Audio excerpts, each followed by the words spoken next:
Assalamualaikum warahmatullahi wabarakatuh. So, today kita akan mengalahkan semua orang muda-muda yang pandai walaupun kita ni telah habis sekolah, guys. Tapi kita perlu ingat bahawa hari ni aku akan baca satu buku teks sejarah ini yang mempunyai 232 muka surat. Bolehkah kita melakukan itu? Aku tak tahu. Jadi korang, sebelum kita baca satu buku yang besar-besar, apa ini? Korang subscribe, like dulu, okay? So, jom kita baca muka surat yang pertama. Bermula 3. Lahirnya sebuah cinta. Mesti panjang. Bismillahirrahmanirrahim. Gagasan pembentukan Malaysia telah dinyatakan oleh Tunku Abdul Rahman Putra Al-Haj. Semasa beliau berucap dalam satu majlis Persatuan Wartawan Luar Asia Tenggara di Singapura 27 Mei 1961. Terdapat beberapa sebab yang membawa kepada pembentukan Malaysia. Sebab-sebab pembentukan Malaysia: menjamin keselamatan negara. Singapura dan Sarawak menghadapi ancaman komunis. Pihak komunis berusaha menjadikan Sarawak sebagai sebuah negara komunis bagi menyebabkan pengaruhnya di Asia Tenggara. Persekutuan Tanah Melayu telah mempunyai pengalaman dalam menghadapi ancaman komunis, memajukan sosioekonomi, meningkatkan permintaan pasaran barangan tempatan, dapat menarik pelabur luang, memajukan taraf hidup rakyat, mencapai keseimbangan kaum. Pembentukan Malaysia membentuk keseimbangan kaum. Saya berasa sungguh bangga dengan pembentukan Malaysia. Pembentukan ini dapat membantu memajukan negara kita. Langkah-langkah pembentukan Malaysia. Berbagai langkah telah diambil memastikan pembentukan Malaysia mencapai kejayaan. Antara langkah yang diambil ialah pemufakatan, perundingan dan proses perundangan. Mei 1961, Tunku Abdul Rahman Putra Al-Haj telah menyatakan gagasan pembentukan Malaysia. Usaha-usaha untuk menyebarkan idea pembentukan Malaysia dipergiat. Julai 1961, Jawatan Perundingan Perpaduan Malaysia JPPM telah ditubuhkan bagi memberikan penerangan tentang pembentukan Malaysia. Jawatan kuasa ini telah mencapai persetujuan untuk menyokong pembentukan Malaysia. Januari 1962, Kerajaan Persekutuan Tanah Melayu dan British telah bersetuju menubuhkan sebuah suruhanjaya untuk menilai reaksi penduduk negeri-negeri yang terlibat. Ahli suruhanjaya tersebut terdiri daripada Lord Cornwallis, Sir Anthony Abel, Sir David Waterston, Tan Sri Wampauni dan Tun Muhammad Ghazali bin Syafi'i. Suruhanjaya ini juga dikenali sebagai Suruhanjaya Cornwallis. Tunku Abdul Rahman Putra Al-Haj telah menyatakan gagasan pembentukan Malaysia semasa berucap dalam Majlis Persatuan Wartawan Luar Asia Tenggara di Singapura. Ahli Suruhanjaya Cornwallis dari kiri, Sir Anthony Abel, Tun Muhammad Ghazali bin Syafi'i, Lord Cornwallis, Tan Sri Wampini dan Sir David Waterston. September 1962, referendum diadakan di Singapura. Penduduk Singapura bersetuju untuk menyertai Malaysia. Julai 1963, Kerajaan Persekutuan Tanah Melayu dan British telah menerima cadangan laporan Suruhanjaya Cornwallis. Hasilnya persetujuan dicapai untuk menubuhkan Malaysia. Perjanjian Malaysia telah menandatangani oleh Wakil Kerajaan British, Persekutuan Tanah Melayu Sarawak, Borneo Utara dan Singapura. Ogos 1963, pembentukan Malaysia mendapat tentangan daripada Indonesia dan Filipina. Oleh itu, Malaysia, Indonesia dan Filipina bersetuju mencari penyelesaian dengan bantuan Pertubuhan Bangsa-Bangsa Bersatu PBB. Wakil PBB telah datang untuk meninjau pandangan penduduk Sarawak dan Borneo Utara terhadap pembentukan Malaysia. Tinjauan menunjukkan majoriti penduduk Sarawak dan Borneo Utara menerima idea pembentukan Malaysia. September 1963. Pada 16 September 1963, Malaysia telah diisytiharkan. Pengisytiharan Malaysia. Pembentukan Malaysia berjaya dilaksanakan setelah melalui pelbagai proses rundingan dan diperkenankan oleh Yang di-Pertuan Agong. Jalur Padang Daerah Malaysia telah ditambah apabila Persekutuan Tanah Melayu Sarawak, Borneo Utara dan Singapura bergabung untuk membentuk Malaysia. Perlembagaan Malaysia pula telah digubal berasaskan Perlembagaan Persekutuan Tanah Melayu. Pemasyhuran Malaysia pada 16 September 1963 telah diadakan serentak di Kuala Lumpur, Kota Kinabalu dan Kuching. Tunku Abdul Rahman Putra Al-Haj mengisytiharkan pemasyhuran Malaysia di Stadium Merdeka Kuala Lumpur. Tun Abdul Razak bin Dato' Hussein Timbalan Perdana Menteri mengisytiharkan pemasyhuran berada Malaysia di Kota Kinabalu, Sabah. Tan Sri Dato' Muhammad Kir bin Johari Menteri Pertanian dan Koperasi mengisytiharkan pemasyhuran Malaysia di Padang Sentral, Kuching, Sarawak. Negeri-negeri yang membentuk Malaysia. Pembentukan Malaysia telah diisytiharkan oleh Tunku Abdul Rahman Putra Al-Haj pada tahun 1963. Negeri-negeri yang bergabung dan membentuk Malaysia ditunjukkan dalam peta di bawah. Perlis, Kedah, Pulau Pinang, Perak, Selangor, Negeri Sembilan, Melaka, Johor, Singapura, Pahang, Terengganu, Kelantan. Maka telah dipersetujui bahawa hendaklah disekutukan Negeri Sabah, Negeri Sarawak dan Negeri Singapura dengan Persekutuan Tanah Melayu yang mengandungi Negeri Pahang, Negeri Terengganu, Negeri Kedah, Negeri Johor, Negeri Sembilan, Negeri Kelantan, Negeri Selangor, Negeri Perak, Negeri Perlis, Negeri Pulau Pinang dan Negeri Melaka, dan bahawa persekutuan itu hendaklah dinamakan Malaysia. Sumber pemasyhuran Malaysia, Arkib Negara Malaysia. Terima kasih pemimpin. Banyak now. Pemimpin tempatan telah memberikan sumbangan yang bermakna dalam pembentukan Malaysia. Sebagai rakyat, kita harus berasa bangga dengan kebijaksanaan dan pemufakatan yang terjalin antara mereka. Tunku Abdul Rahman Putra Al-Haj telah menyatakan gagasan pembentukan Malaysia. Beliau telah melawat pembentukan Malaysia. Beliau juga telah mengetuai Persekutuan Tanah Melayu dalam upacara menandatangani Perjanjian Malaysia di London. Tunku Abdul Rahman Putra Al-Haj. Tunku Abdul Razak bin Dato' Hussein merupakan Timbalan Perdana Menteri Persekutuan Tanah Melayu. Antara tugas beliau adalah untuk menerangkan tujuan pembentukan Malaysia. Beliau juga terlibat dalam membicarakan hak dan kepentingan penduduk di Sarawak dan Borneo Utara. Lee Kuan Yew merupakan pemimpin utama Singapura yang menyokong pembentukan Malaysia untuk menghalau ancaman komunis di Singapura. Tun Muhammad Ghazali bin Syafi'i ialah pengawal kanan kerajaan yang menjadi anggota dalam Suruhanjaya Kobok. Sebagai Ketua Setiausaha Tetap Kementerian Luar, beliau telah diberi tugas untuk merealisasikan pembentukan Malaysia.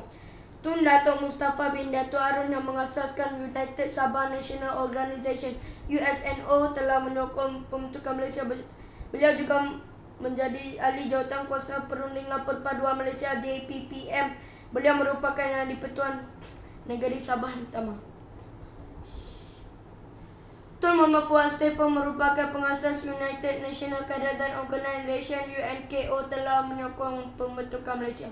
Beliau juga dilantik menjadi pengurusi JPPM. Setelah pembentukan Malaysia, beliau telah dilantik menjadi Ketua Menteri Sabah yang pertama.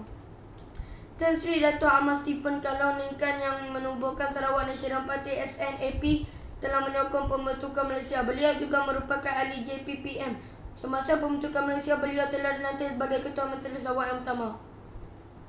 Tun Temenggung juga anak Bariang merupakan pemimpin Parti Pesaka Anak Sarawak Pesaka. Antara tanggungjawab beliau adalah mendapatkan sokongan penduduk Bumi Putera untuk menyokong Sarawak menyertai pembentukan Malaysia. Beliau telah dilantik menjadi Menteri Persekutuan dan Menteri Hal Ehwal Sarawak selepas pembentukan Malaysia.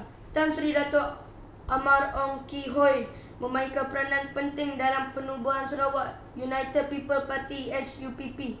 Pada awalnya parti beliau menolak idea pembentukan Malaysia, namun demi kepentingan masa depan Sarawak, SUPP menyokong penubuhan pembentukan Malaysia. 9 minit dah, tapi baru muka surat 12. Aduh. Keinginan untuk membentuk Malaysia dapat dilihat melalui usaha yang sungguh-sungguh dalam kalangan pemimpin tempatan. Peristiwa pembentukan Malaysia ini banyak memberikan pengajaran kepada pemimpin tentang kepentingan muafakat dan kerjasama bagi mewujudkan sebuah negara yang harmoni. Kita berasa bangga melihat usaha gigih para pemimpin dalam memastikan kejayaan pembentukan Malaysia. Permuafakatan antara pemimpin negara. Pembentukan beberapa jawatan kuasa menunjukkan permuafakatan antara pemimpin. Permuafakatan antara ahli JPPM, pemerhati dan persekutuan Tanah Melayu semasa Wakil PBB membuat tinjauan dapat tentang pembentukan Malaysia. Mengamalkan sistem demokrasi.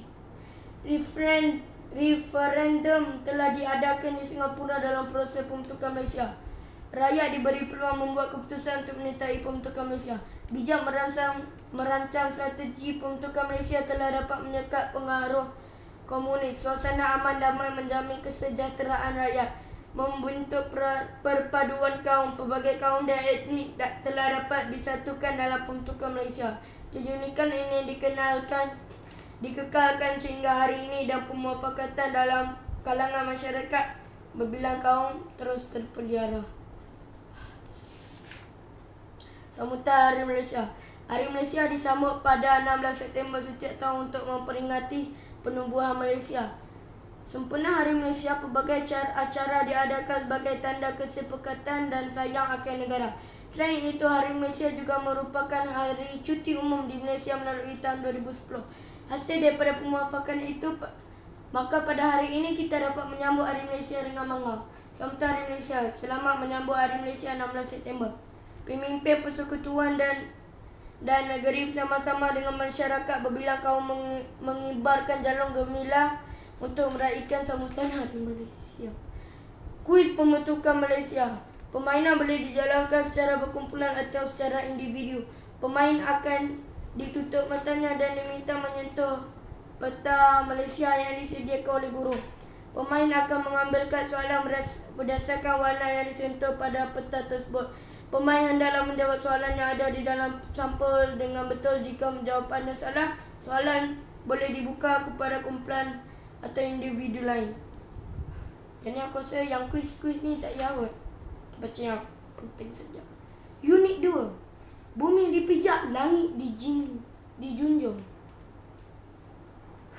Ini akan ambil selama-lamanya. Asal usul negeriku. Setiap negeri di Malaysia mendapat nama melalui pelbagai cara dan sumber. Antaranya termasuklah sejarah, lisan dan sumber bertulis. Nama Perlis berasal daripada nama seorang tokoh iaitu Tok Perlis. Perlis juga dikatakan berasal daripada perkataan Siam, Prauloy, yang bermaksud kepala hanyut. Kelapa hanyut kepala dah.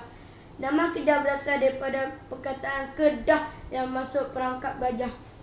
Ada juga yang mengatakan nama Kedah berasal daripada perkataan Arab iaitu Kedah yang bermaksud gelas berkaki. Orang India memanggil Kedah dengan nama Kadaram. Nama Pulau Pinang diambil sempena nama pokok pinang yang banyak tumbuh di pulau tersebut pada suatu masa dahulu. Nama Perak dikaitkan dengan sejenis logam iaitu perak. Nama Perak juga diambil daripada nama Sungai Perak yang mempunyai ikan berwarna putih seperti perak. Nama Selangor dikaitkan dengan nama Sungai Selangor yang terletak di Kuala Selangor. Nama negeri Sembilan diambil sempena 9 negeri kecil yang disatukan di bawah satu pemerintahan berpusat di Seri Menanti. Menurut sejarah Melayu, nama Melaka diambil sempena nama pokok Melaka. Para mesuara terlaksana di pokok itu dan bertanya pada pengikutnya nama pokok tersebut. Pengikutnya mengatakan pokok itu ialah pokok Melaka. Para mesuara terus menamakan tempat itu sebagai Melaka. Nama Johor berasal daripada perkataan Arab iaitu Jauhar yang bermaksud pembata bahaga. Nama Johor juga disebut dalam sejarah Melayu sebagai ujung tanah. Menurut Sultan Terengganu ke-9, yaitu Sultan Omar Riayat Shah, nama Terengganu berasal daripada sebutan taring anu. Anu dikatakan merujuk kepada harimau. Nama Pahang berasal daripada sebatang pokok mahang yang rebah merentangi Sungai Pahang. Sumber Cina menyatakan nama Kelantan ialah Ho Lantan atau Ko Lantan. Ada juga menyebutnya sebagai kolam tanah yang akhirnya menjadikan Kelantan. Nama Sarawak berasal daripada nama Sungai Sarawak. Menurut cerita lisan, Sarawak mendapat nama daripada ungkapan serah pada awak yang diucapkan oleh pengira muda Hashim kepada James Brooke. Nama Sabah berasal daripada nama sejenis pisang yang dipanggil pisang atas pisang Sabah atau pisang Sabah oleh orang Bajau. Megahnya negeri-negeriku. Malaysia telah terdiri daripada 13 buah negeri dan sebuah wilayah persekutuan. Setiap negeri mempunyai pemerintah, ibu negara dan lambang negeri. Kebanyakan negeri mempunyai bandar diraja kita. Kita perlu menghormati semua lambang kemegahan tersebut bagi menunjukkan ketaatan kita kepada negara. Negeri Perlis, ibu negara Kanga. Bandar diraja Arau, ketua negeri Raja. Negeri Kedah, ibu negara Alostar. Bandar diraja Anak Bukit, ketua negeri Sultan. Negeri Pulau Pinang, ibu negara Jamestown, ketua negeri yang di-Pertua Agong. Yang di-Pertua negeri. Negari guys. Negeri Perak, ibu negeri Ipoh. Bandar diraja Kuala Kangsar, ketua negeri Sultan. Negeri Selangor, ibu negeri Shah Alam. Bandar diraja Kelang, ketua negeri Sultan. Negeri Sembilan, ibu negeri Seremban. Bandar diraja Seri Menanti, ketua negeri yang di-Pertuan Besar. Negeri Kelantan, ibu negeri Kota Baru, ketua negeri Sultan. Negeri Johor, ibu negeri Johor Baru. Bandar diraja Bandar Maharani, ketua negeri Sultan. Negeri Pahang, ibu negeri Kuantan. Bandar diraja Pekan, ketua negeri Sultan.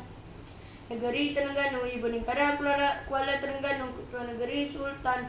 Negeri Melaka, ibu negeri Bandar Melaka, ketua negeri yang di-Pertuan negeri.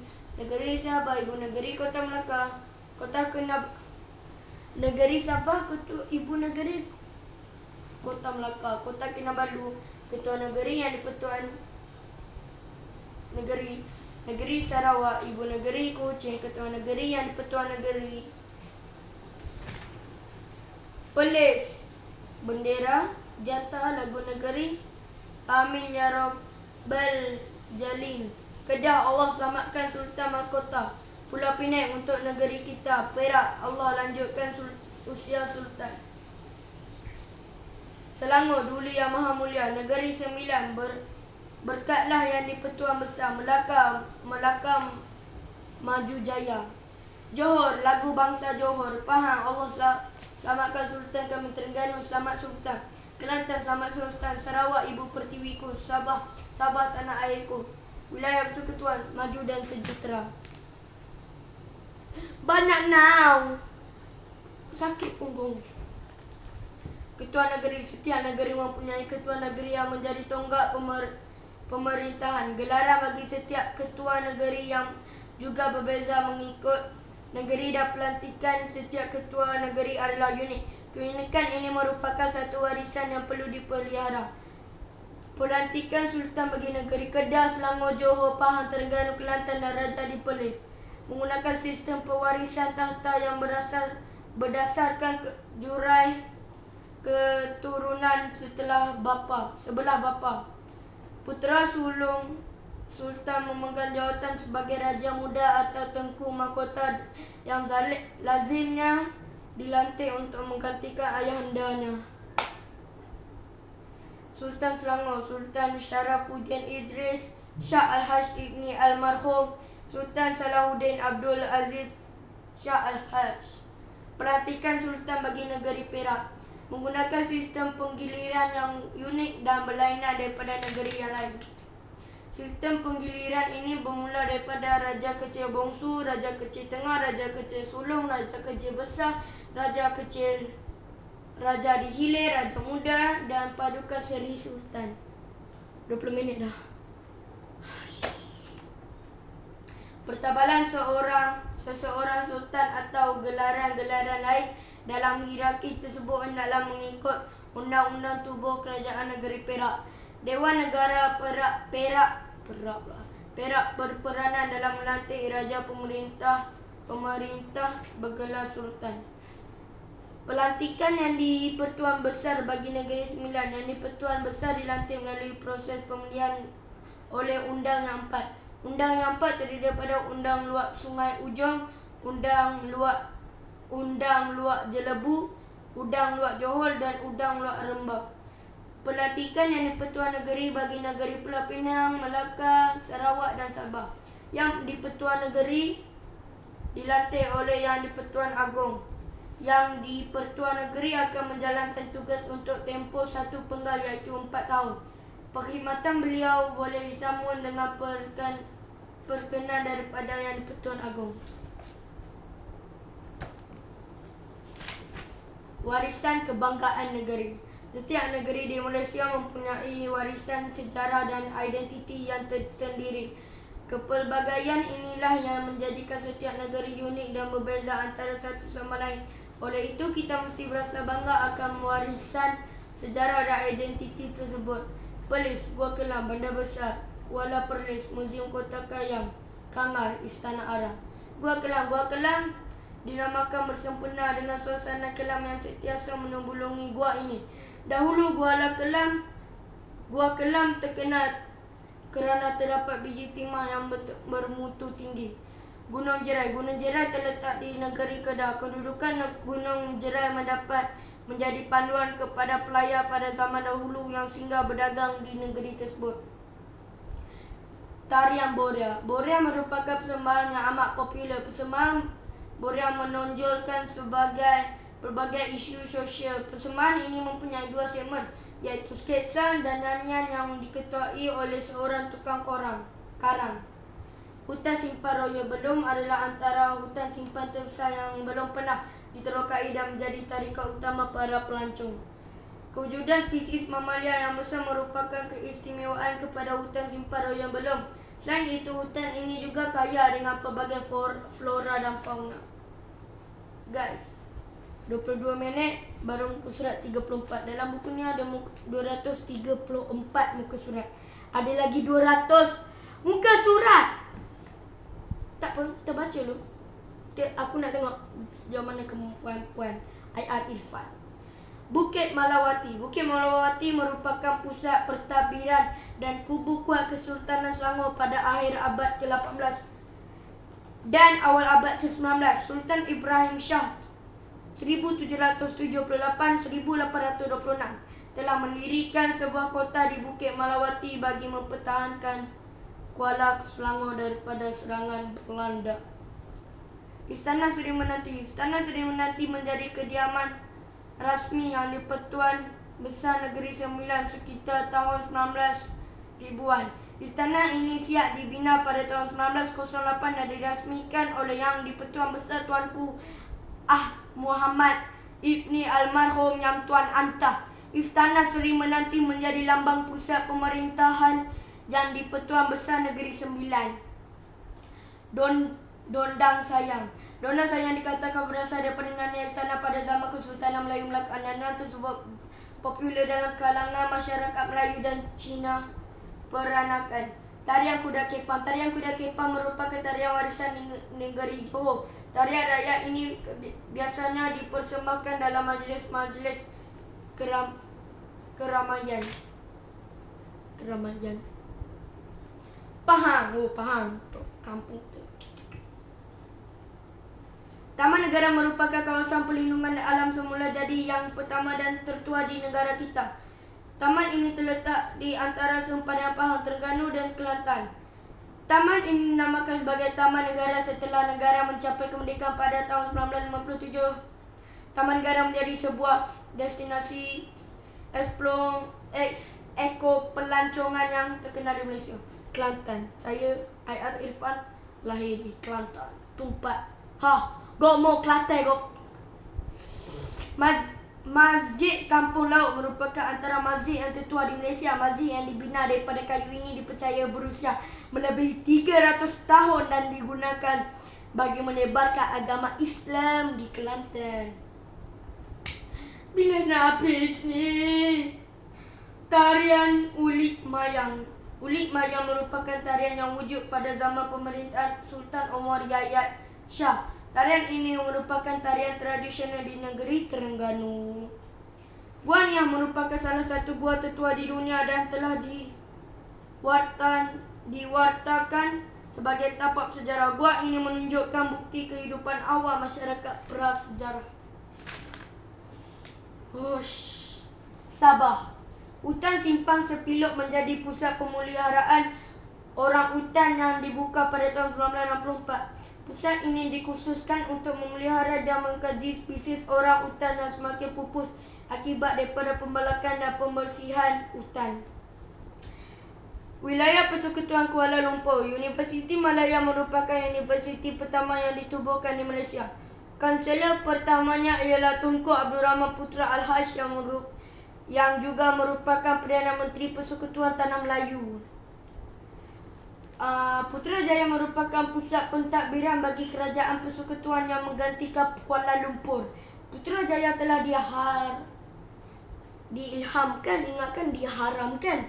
diilhamkan dan dibina semasa pentadbiran Perdana Menteri keempat Tun Dr. Mahathir bin Mohamad. Taman Peringatan Perang. Taman Peringatan Perang atau War Memorial Park terletak di Jalan Tanjung Batu, Labuan. Taman ini ialah taman pengumpulan 3,908 orang tentera yang terkorban semasa Perang Dunia Kedua. Innalillahi wa inna ilaihi raji'un. Batik warisan kebanggaan saya. Yang ni saya baca sebab dia nak buat benda macam melukis-lukis. Satunya ni ada kuis. Kita kena jimat masa guys. Kau ingat aku pandai sangat ke? Kau ingat aku pandai sangat. Kita akan masuk unit 3. Yes. Ni nampak kuis-kuis. Ni nampak ni kuis. Unit 3. Rukun negara. Orang Malaysia yang tak tahu rukun negara. Mati. Rukun negara ideologi kita. Rukun negara telah diperkenalkan sebagai ideologi negara oleh Majlis Gerakan Negara Mageran. Rukun negara telah diisytiharkan oleh Yang di-Pertuan Agong pada 31 Ogos 1970.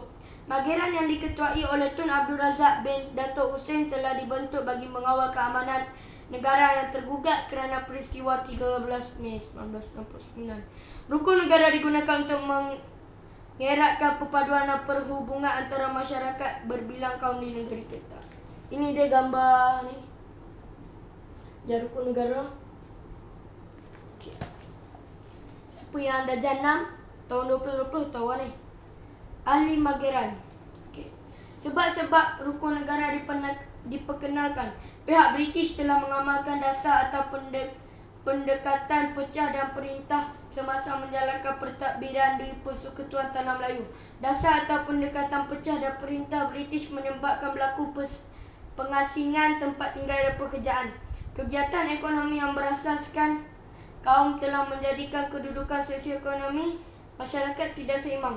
Ketidakseimbangan sosioekonomi telah menimbulkan rasa tidak puas hati dalam kalangan masyarakat. Perselisihan dan perbalahan kaum telah berlaku pada 13 Mei 1969. Peristiwa 13 Mei 1969 merupakan peristiwa hitam negara. Bagi mengelakkan peristiwa itu berulang semula, kita hendaklah saling menghormati dan setia bertolak ansur demi menjamin keamanan dan kesejahteraan negara. Prinsip-prinsip rukun negara. Rukun negara mengandungi 5 prinsip yang menjadi pegangan hidup masyarakat Malaysia. Rukun negara merangkumi prinsip hidup bermasyarakat dan nilai kenegaraan. Rukun negara: kepercayaan kepada Tuhan, kesetiaan pada raja dan negara, keuluran perlembagaan, kedaulatan undang-undang, kesepahaman dan kesusilaan. Rukun negara asas kehidupan masyarakat. Sebagai rakyat yang cinta akan negara, kita harus menghayati kelima-lima prinsip rukun negara. Melalui penghayatan ini, kita dapat membina kehidupan yang harmoni. Kepercayaan pada Tuhan. Agama menjadi pegangan paling utama rakyat Malaysia. Oleh itu, setiap Rakyat seharusnya menghormati amanah keagamaan masyarakat lain. Prinsip kepercayaan pada Tuhan ini juga dapat menyatu padukan masyarakat yang berbilang kaum. Selain itu, rakyat dapat menjadi warga negara yang baik dan bertanggungjawab terhadap negara. Guys, tengok dah 30 minit dah guys. Wow, tanya 30 minit kita tahan. Baru muka surat 52. Lot more to go, baby. Prinsip kedua, kesetiaan pada raja dan negara. Negara kita mengamalkan sistem raja perlembagaan. Setiap warga negara Malaysia perlu memberikan taat setia sepenuhnya kepada Yang di-Pertuan Agong sebagai ketua utama negara. Pada peringkat negeri pula, rakyat dikehendaki memberikan taat setia kepada ketua negeri sama ada Sultan Raja, Yang di-Pertuan Besar atau Yang di-Pertuan Negeri. Raja ialah simbol penyatuan rakyat. Kesetiaan kepada raja dan negara dapat membentuk bangsa Malaysia yang mempunyai semangat patriotik yang tinggi dan satu padu. Keluhuran perlembagaan. Perlembagaan ialah undang-undang tertinggi negara. Perlembagaan persekutuan menjadi asas penting untuk menjamin keadilan dan kesejahteraan rakyat. Keluhuran perlembagaan menuntut rakyat menerima, mematuhi, menyanjung dan mempertahankan perlembagaan negara. Prinsip keempat, kedaulatan undang-undang. Prinsip ini menuntut rakyat mentaati undang-undang dengan tidak melakukan kesalahan di sisi undang-undang. Apabila kedaulatan undang-undang dipelihara, maka negeri berada dalam keadaan aman damai. Sebagai rakyat, kita perlu mempertahankan kedaulatan undang-undang agar tidak dicabar oleh mana-mana pihak. Prinsip kelima, kesopanan dan kesusilaan. Sopanan dan kesusilaan merupakan nilai murni yang perlu ada dalam setiap anggota masyarakat. Nilai murni tersebut melambangkan kepribadian seseorang individu. Pengalaman nilai murni dapat menjamin kehidupan masyarakat yang harmoni, saling menyayangi, memahami antara satu sama lain, sentiasa membantu dan bekerja sama dalam masyarakat berbilang kaum.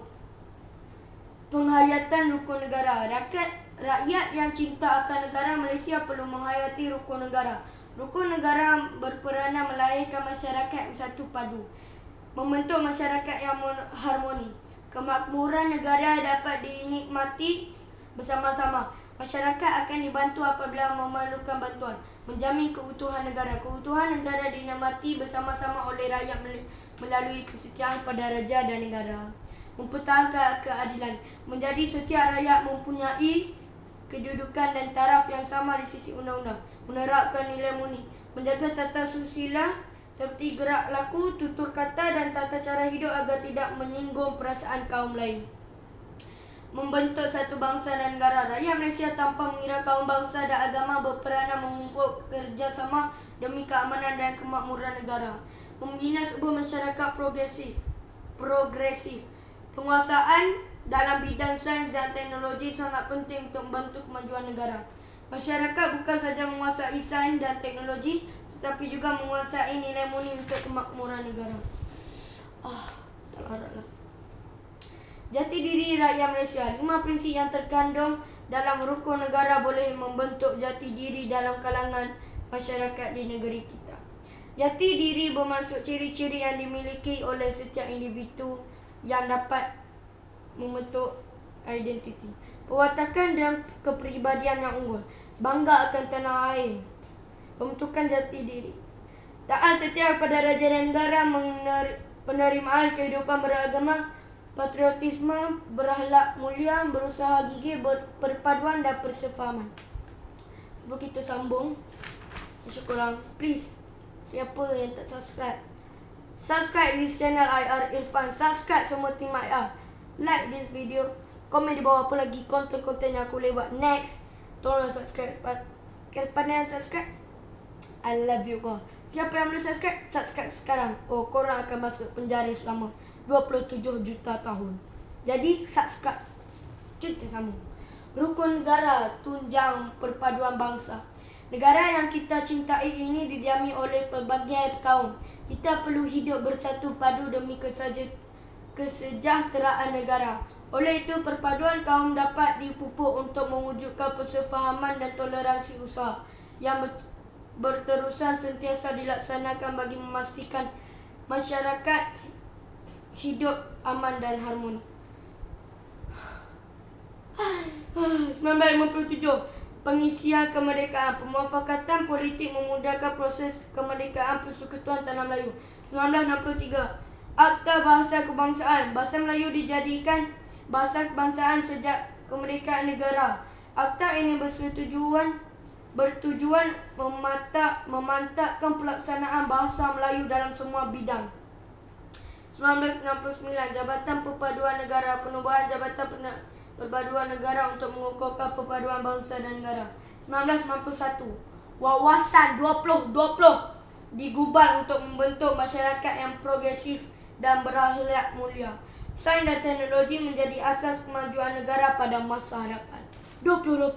Adakah kereta terbang? Tak ada. 1970. 1970. Dasar ekonomi baru diperkenalkan untuk menyusun semula masyarakat dan membasmi kemiskinan. 1992. Slogan Malaysia boleh diperkenalkan bagi menyuntik semangat rakyat Malaysia untuk mencapai kejayaan pada peringkat antarabangsa. 2009. Gagasan Satu Malaysia. Gagasan Satu Malaysia diperkenalkan untuk mengukuhkan hubungan dan kerjasama antara masyarakat berbilang kaum ke arah kesejahteraan hidup. Banyaknya. Tolong. Rukun negara dalam kehidupan harian. Kepercayaan pada Tuhan. Mengamalkan ajaran agama. Mencapai nilai kepribadian yang tinggi. Kesetiaan pada raja dan negara. Setia pada raja dan negara. Bangga menjadi warga negara. Keuluran perlembagaan. Boleh menyuarakan pendapat. Melahirkan kestabilan negara. Kedaulatan undang-undang. Mematuhi segala undang-undang yang telah ditetapkan. Bentuk masyarakat yang tenteram. Setia membantu dan bekerja sama. Saling memahami antara satu sama lain. Okey, yang bawah ni adalah kuis. Yang ni pun adalah kuis. Jadi kita tinggalkan yang kuis. Yang ni pun sebelah ni kuis. Yang ni unit 4. Rakyat Malaysia. Boleh guys? Lagi sikit guys. Lagi sikit apa? Lagi sikit apa? Lagi 100 lebih muka surat ilmu. Rakyat Malaysia.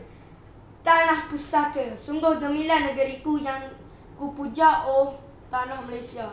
Di merata dunia harum semerbak namamu, oh Malaysia. Amat makmur. Sama suara ku. Amat makmur, kaya raya selama-lama, hidup maju jaya. Oh tanah pusaka negaraku yang berdaulat dan merdeka. Tanah pusaka bertuah berbagai bangsa di dalamnya, hidup damai dan bersama, bertekun kerja untuk Malaysia. Musuh melanggar ku gempur, sungguh rela ku gugur kerana kau tanah pusaka, biar putih tulang jangan putih mata. I don't understand. Panjang guys, tulis guys. Kau lah bagi gambar je besar ni bagi besar amat. Uniknya masyarakat Malaysia. Masyarakat Malaysia terdiri daripada pelbagai kaum, antaranya termasuklah Melayu, Cina, India, orang asli, Iban, Melanau, Bidayuh, Bisaya, Kenyah, Kanyan, Kelabit, Penan, Kadanyan, Lon Bawang, bukan ejek Kadazan, Dusun, Baja, Murut, Iranul, Rungus, orang Sungai Brunei dan Suluk. Perpaduan yang terjalin antara masyarakat Malaysia amat kukuh. Inilah kunci utama kepada kejayaan Malaysia mempertahankan kemerdekaannya. Oleh itu, perpaduan ialah perkara penting bagi setiap negara yang bebas dan berdaulat. Punggung aku sakit, lama gila duduk. Masyarakat terbesar di Malaysia ialah kaum Melayu. Mereka bertutur menggunakan bahasa Melayu, beragama Islam dan mengamalkan tradisi dan adat istiadat Melayu. Dari sudut sejarah, rumpun Melayu meliputi penduduk yang mendiami semenanjung Tanah Melayu dan gugusan kepulauan Tanah Melayu. Masyarakat Cina merupakan kaum kedua terbesar di Malaysia. Mereka mempunyai dialek, kebudayaan dan kepercayaan yang unik dan tersendiri. Kaum India pula merupakan masyarakat ketiga terbesar di Malaysia. Masyarakat India kaya dengan ciri-ciri kebudayaan tersendiri dan masih mengekalkan kebudayaan tersebut sehingga kini. Di semenanjung Malaysia terdapat beberapa etnik orang asli, antaranya termasuklah Jahai, Batik, Semar, Mahmeri, Jakun dan Semelayu. Tanah guys, 40 minit. Woo! Setiap kumpulan etnik orang asli mempunyai bahasa, pertuturan, budaya dan adat rasam yang tersendiri. Tengok ni guys, panjang lagi guys. Baru muka surat 68 guys. Apa ni guys? Di Sarawak terdapat berbagai kumpulan etnik, antaranya termasuklah Iban, Melayu, Melanau, Bidayuh, Bisanya, Kenyah, Bayan, Kayan, Kelabih, Penan, Kadayam dan Lun Bawang. Setiap etnik mempunyai perbezaan dari segi bahasa, agama, pakaian, tradisi, adat, resam dan pegangan hidup. Sabah juga mempunyai kumpulan etnik yang banyak. Antara etnik di Sabah ialah Kadazan Dusun, Bajau, Muruk, Kadayan, Bisaya, Iranun, Rungus, Orang Sungai, Brunei dan Suluk. Perbezaan mereka dapat dilihat dari segi bahasa, dialek, adat resam, agama dan kepercayaan. Selain itu terdapat juga etnik Sikh di Malaysia. Etnik ini mudah dikenali dengan identiti pakaian mereka, iaitu serban bagi lelaki dan pakaian Punjabi bagi wanita. Bahasa ibunda etnik Sikh ialah bahasa Punjabi tetapi dengan dialek yang berbeza. Negara kita juga dihuni etnik Siam.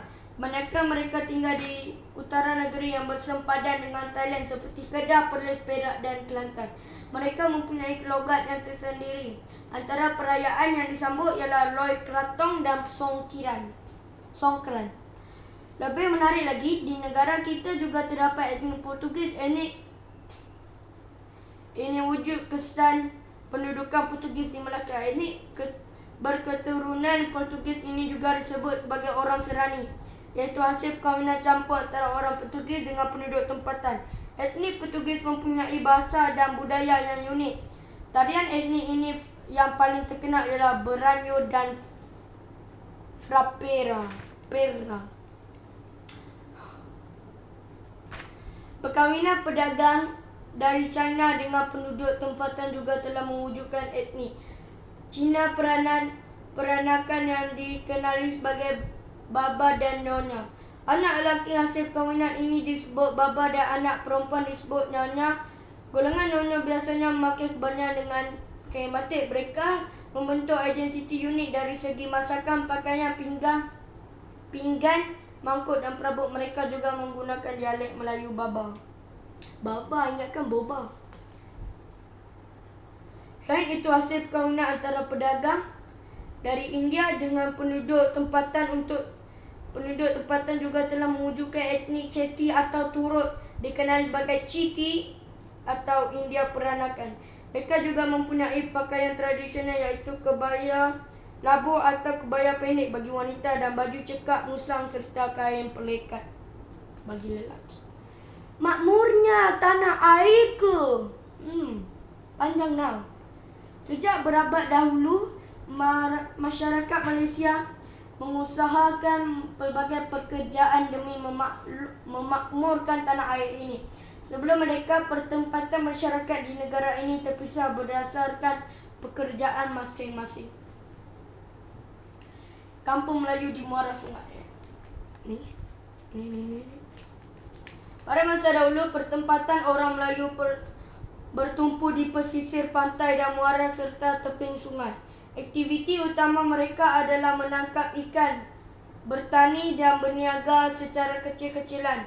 Ada juga sebahagian kecil kaum Melayu yang tinggal di kawasan pertapiran yang kemudiannya berkembang menjadi bandar. Pada masa ini, kaum Melayu yang tinggal di kampung dan bandar serta bekerja dalam pelbagai bidang. Pertempatan kaum Cina di bandar. Kaum Cina pada masa dulu bekerja sebagai pelombong, terutamanya di Selangor dan Perak. Ada juga yang berniaga di bandar dan pekan. Oleh itu, mereka merupakan penduduk yang terbesar di bandar dan pekan baharu. Bandar dan pekan baharu ini dibangunkan sebagai pusat perniagaan dan pentadbiran. Pada masa ini, kaum Cina bekerja dalam pelbagai bidang termasuk perniagaan. Sebelum merdeka, kaum India kebanyakannya tinggal di kawasan estate disebabkan pekerjaan mereka sebagai buruh atau kaki tangan ladang tersebut. Ada juga kaum India yang bertugas dalam perkhidmatan awam dan tinggal di bandar. Pada masa ini, ramai kaum India tinggal di bandar dan pinggir bandar serta berkhidmat dalam pelbagai bidang. Subscribe dan juga share video ni. Kalau video ni dapat 100 view, aku akan buat lagi challenge-challenge macam ni. Okay? Pastikan share bagi dapat 1 view. Pentempatan orang asing. Masyarakat orang asing kebanyakannya tinggal di Pahang, Perak, Selangor, Kelantan dan Terengganu. Dahulu majoriti orang asing tinggal di pedalaman. Mereka menjalankan kegiatan mencari hasil hutan, berburu dan menangkap ikan. Pada masa ini, kawasan pertempatan orang asing telah mengalami banyak perubahan. Mereka terlibat dalam pelbagai bidang pekerjaan. Ada juga yang berniaga kraft tangan dan hasil hutan seperti herba dan madu.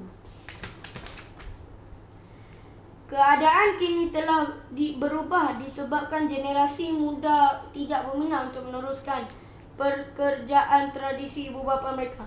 Taraf pendidikan yang lebih tinggi telah membuka peluang pekerjaan yang lebih luas untuk diceburi. Selain itu, pelbagai dasar telah dibuat oleh kerajaan selepas merdeka untuk menyatu padukan masyarakat. Perkongsian ekonomi yang sama rata antara kaum juga menyebabkan tiada lagi pemisahan antara tempat tinggal.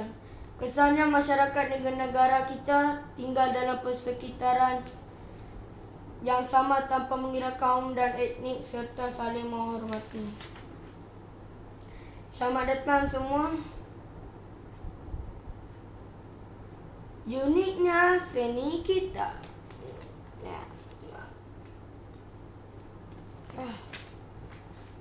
Selamat datang semua. Saya Gita, sejenis alam musik. Mari saya perkenalkan dengan alam musik tradisional. Mereka dialunkan bagi tujuan hiburan, keagamaan dan acara pengembumian. Banyak guys. Tak boleh. Ya. Panaknya. Sejak zaman Kesultanan Melayu Melaka lagi, seni tari telah wujud di negara kita. Sejarah membuktikan bahawa terdapat tarian yang dipersembahkan untuk hiburan di istana seperti tarian Inang. Terdapat juga tarian seperti Mak Yong dan Zapin di negeri lain. Tarian juga ditarikan dalam upacara pemujaan atau keagamaan. Rakyat Malaysia yang terdiri daripada pelbagai kaum telah mewujudkan pelbagai jenis tarian yang unik. Kepelbagaian tarian ini perlu kita hargai supaya kekal dan menjadi identiti negara yang boleh dibanggakan. Come on, Ivan. Tarian Inang merupakan tarian istana yang mencipta zaman Kesultanan Melayu Melaka. Pergerakan tarian ini dilakukan semasa lemah gemalai. Tarian ini diiringi alat muzik seperti rebana, biola dan gendang. Tarian Mak Yong. Menurut legenda, tarian Mak Yong dikaitkan dengan semangat padi yang digelar Mak Hyang untuk menghormati dan berterima kasih bagi hasil tuaian yang diperoleh. Selain hiburan, Mak Yong digunakan sebagai salah satu cara perubatan tradisional. Penari Mak Yong akan memainkan peranan sebagai raja, pemaisuri, pembesar, panglima dan sida-sida. Ni semua dua menari. Kenapa letak dalam buku sejarah? Sejarah apa ni? Permainan tradisional pula dah. Guys, permainan tradisional.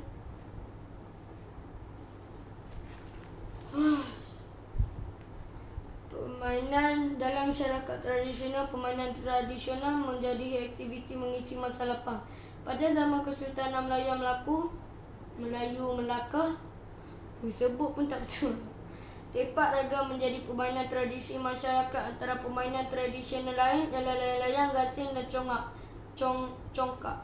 Jika sesuatu permainan diadakan di sebuah kampung, penduduk kampung berdekatan akan berkunjung untuk mengambil bahagian atau memberikan sokongan. Keadaan ingin merapatkan hubungan antara penduduk.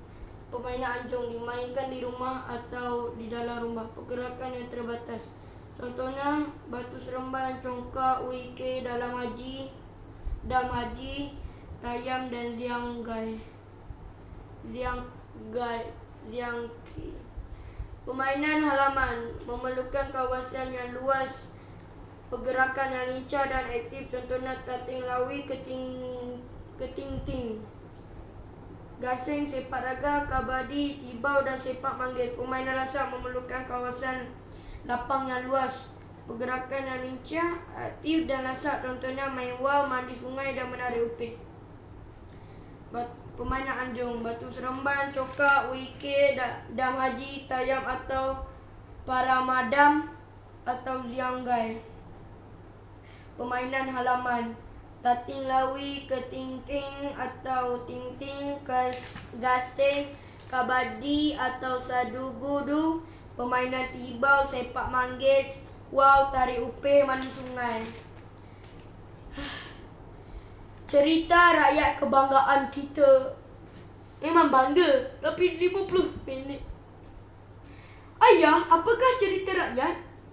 Cerita rakyat ialah cerita yang berbentuk cerita lisan. Cerita ini disampaikan dari satu generasi ke satu generasi dan seterusnya menjadi warisan dalam masyarakat kita. Cerita rakyat biasanya disampaikan oleh orang yang lebih tua seperti datuk, nenek, ibu bapa atau ketua masyarakat. Dalam masyarakat Melayu tradisional terdapat tukang cerita untuk mempersembahkan cerita rakyat terutama dalam majlis keramaian. Cerita rakyat disampaikan untuk berhibur dan mendidik. Ada beberapa jenis cerita rakyat, antaranya legenda, mitos, cerita sausa, cerita jenaka, cerita binatang dan cerita hikayat. Semasa atau kecil dahulu, cerita rakyat disampaikan oleh penipu lara. Ada yang menggelarnya dengan nama lain seperti Datuk Selampit atau Awang Batin.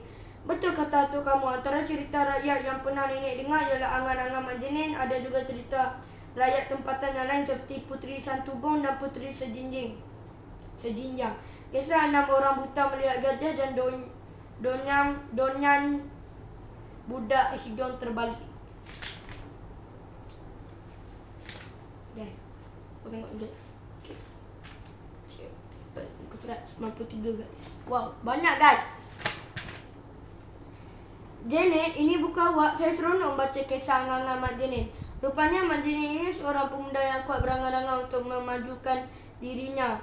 Buktinya dia menjadi pokok kelapa, memanjat pokok kelapa untuk menara hidupnya. Ya, angan-angannya nampak munasabah bermula dengan mengambil upah memanjat pokok kelapa. Dia mula merancang untuk berjaya. Dia akan membeli telur ayam dengan upah tersebut. Telur itu akan dieramkan. Apabila menetas, anak ayam itu akan dipelihara sehingga boleh dijual. Hasilnya akan digunakan untuk membeli lembu dan kuda. Ketika sedang menunggang kuda, inilah dia terjumpa Tuan Puteri dan ingin memikatnya. Saat inilah dia terjatuh dari pokok kelapa. Haha, kelakar juga rupanya. Namun ayah saya ada memberitahu supaya melihat cerita Angan-Angan Mak Jenin ini daripada pandangan yang positif. Bukankah angan-angan juga berarti cita-cita atau keinginan? Kalau kita hayati ceritanya, kita akan faham bahawa Mak Jenin seorang perancang yang bijak. Dia tidak impikan kekayaan datang dengan mudah. Dengar sekali, duit akan datang bergolek-golek. Jadi subscribe guys. Betul Akid, kita perlu berusaha keras untuk berjaya. Seperti Mak Jenin, kita perlu berusaha dari peringkat bawah lagi, berjimat dan berfikiran jauh. Saya setuju, kita juga perlu bijak merancang dan berjiwa usahawan. Lihatlah Mak Jenin bersungguh-sungguh ingin menjadi usahawan pertanian dan terus memajukan dirinya. Wah, Akid dan Suolin, pandainya awak berdua. Saya juga ingin merancang dengan baik, bermula dari bawah, berusaha sungguh-sungguh dan akhirnya berjaya. Nampaknya kita semua mempunyai impian yang sama, ingin berjaya dengan usaha yang bersungguh-sungguh. Tapi jangan pula apabila berjaya kita leka sehingga lalai dan akhirnya jatuh. Hahaha. Yang ni dia ada kuis. Unit ni pun kuis. Ni apa ni? Unit 5. Agama dan kepercayaan di Malaysia. Islam, Kristian, Hindu, Buddha, Sikh dan Tao.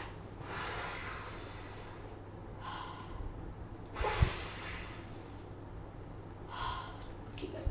We can do this, guys. Dah muka surat 100, guys. Negara kita terdiri daripada pelbagai kaum yang menganut pelbagai agama dan kepercayaan. Kebanyakan masyarakat telah mengenali agama dan kepercayaan kaum-kaum lain. Oleh itu, sikap saling menghormati dapat disemaikan dalam satu kalangan masyarakat Malaysia. Situasi 1. Penganut agama Islam wajib menunaikan solat 5 waktu sehari. Mereka juga wajib berpuasa selama sebulan pada bulan Ramadan. Penganut agama Buddha pula diminta untuk melakukan perkara yang baik dan meninggalkan perkara yang buruk. Mereka bersembahyang di luar. Penganut agama Hindu percaya kepada hukum karma. Artinya jika kita buat baik, maka balasan baiklah yang akan diterima kelak. Edith dan kukunya Martin pula menganut agama Kristian. Mereka boleh bersembahyang secara bersendirian. Mereka juga bersembahyang beramai-ramai di gereja pada hari Ahad. Walaupun kita berbeza agama dan kepercayaan, kita hidup dalam keadaan harmoni. Itulah uniknya masyarakat di Malaysia. Situasi 2. Cikgu agama Tao dan Konfusianisme diamalkan di Malaysia? Ya, Ramesh. Agama Tao lebih mementingkan keharmonian hidup dengan alam semesta. Dengan Konfusianisme pula mengajar prinsip-prinsip hidup yang baik dan menekankan sifat berperikemanusiaan berasaskan perasaan hormat menghormati antara yang muda dengan tua menjadi prinsip ajaran ini. Beruntungnya kita menjadi rakyat Malaysia. Walaupun masyarakatnya mengamalkan pelbagai agama dan kepercayaan, kita semua hidup aman-aman. Sekarang baru saya faham semua agama dan kepercayaan mengajar penganutnya supaya sentiasa melakukan perkara yang baik. Ya, betul kata kamu, Azim. Bagi mewujudkan perpaduan, kita patut menerima keadaan tersebut. Inilah yang membawa kepada keharmonian dan kegemilangan negara. Benar, guys. We can do this. Pelbagai kepercayaan di negara kita. Selamat datang ke... Guys, dia tulis panjang, guys. Dia macam tahu je aku tengah buat video, guys. Selamat datang ke rancangan Uniknya Negara Kita. Hari ini saya akan menerangkan beberapa amalan kepercayaan masyarakat di Malaysia. Bagi masyarakat orang asli, mereka mengamalkan kepercayaan yang diwarisi secara turun-temurun. Kepercayaan mereka ini berkait rapat dengan alam sekitar. Masyarakat Kadazan Dusun di Sabah pula percaya kepada Kinorohingan yang dipercayai juga mempunyai kuasa Tuhan. Masyarakat Kadazan Dusun juga mempercaya kepada semangat padi. Bagi mendapatkan hasil padi yang banyak, mereka menjalankan upacara memuja semangat padi. Bagi setengah masyarakat Baja, mereka masih memegang kepercayaan yang diwarisi daripada nenek moyang. Contohnya upacara ngenduang atau duang rumah, iaitu tuan rumah atau ahli keluarga si mati akan menjamu makanan kepada tetamu. Penat, guys. Dah nak sejam lah, guys. Yes. Jom kita buatkan dia sejam. Sikit je, guys. Masyarakat Iban dan Melanau Sarawak pula mengamalkan adat turun-temurun. Contohnya apabila ingin mendirikan rumah kawasan tanah, hendaklah disemah terlebih dahulu untuk mengusir roh-roh jahat. Masyarakat Iban juga mengadakan upacara berdoa kepada Tuhan yang dikenal sebagai upacara miring. Perkataan miring bermaksud memberkati penduduk, melindungi, membawa kebahagiaan dan keharmonian dalam masyarakat. Bagi masyarakat Bisaya yang bekerja sebagai petani, mereka percaya pada kuasa-kuasa gaib. Misalnya sebelum membuka suatu kawasan pertanian, mereka akan membaca jampi mantra untuk mengelak daripada gangguan kuasa gaib. Dengan penerangan ini, diharap anda memahami keunikan kepercayaan masyarakat Malaysia. Panjang, guys. Guys, ni. What's wrong with you? Terima kasih pengacara majlis, panel juri dan seluruh warga dewan yang saya muliakan. Salam sejahtera buat semua. Ayatilah sebuah pidato cetusan minda saya yang bertajuk Islam sebagai agama persekutuan. Hadirin sekalian, Malaysia ialah tak boleh guys, tak larat dah. Malaysia ialah negara yang mengamalkan sistem pemerintahan bercorak demokrasi. Perkara 3, Perlembagaan Persekutuan menyatakan bahawa Islam ialah agama bagi persekutuan, tetapi agama-agama yang lain boleh diamalkan dengan aman dan damai di mana. Okay guys, so aku baca sampai muka surat 106 guys. So guys, aku rasa ni aku dah tak larat dah guys, sebab aku baca seorang-seorang. Satu buku ni muka surat sampai 200. Aku ingatkan buku ni sikit je. 1 lebih je. Tengok dah 1 jam. Itu sahaja video untuk hari ni guys. So aku harap sangat video ni dapat naikkan subscriber, sebab video ni korang tengok 1 jam. Sekarang ni dah 1 jam. Video paling lama aku pernah buat di YouTube ataupun di channel IR Irfan guys. Itulah yang I love you guys. Bye bye. Assalamualaikum. Please share video ni, subscribe, like, komen di bawah apa lagi konten yang aku boleh buat sekarang. Bye bye. Assalamualaikum. Aku dah penat, aku nak tidur, aku nak makan nasi semua. Bye bye. Assalamualaikum. Ciao.